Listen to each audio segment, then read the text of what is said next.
Isinilang ka man na walang karangyaan, sa pagmamahal na may puno at higit pa sa yaman.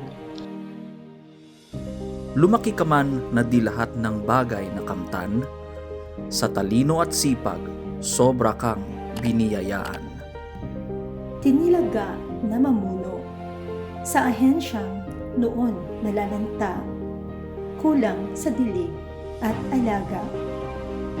Namunong may liwanag na pangitain, taglay ang pusong busilak at mahabagin.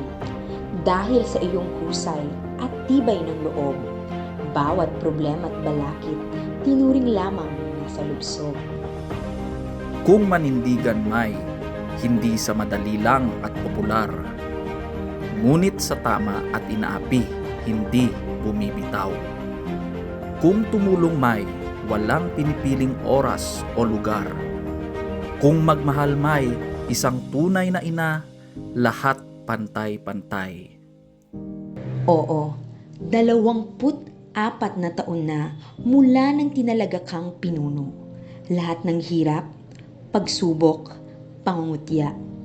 Sa landas na iyong tinahak, sa oras na iyong binuhos, sa puok at laylayan na iyong naabot. Tumindig kang buo at hindi sumuko. Sugatan man minsan, ni kailanman hindi iniwan ng tapang.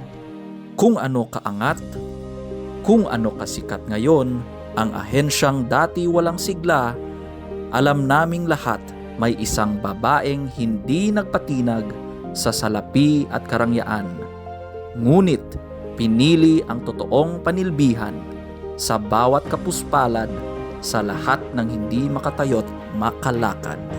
Kung ano man ang ginhawa ngayon, o kaya tiyak na landas na tatahakin sa marami pang mga taon, walang dudang may pagsilbing tunay, magaling at walang pag-aalinlangan, magpapatuloy habang ikaw ay may buhay. Dahil ika'y tunay na pinuno, likas sa iyong katauhan, ang magsilbit, mag-alay sa bayan.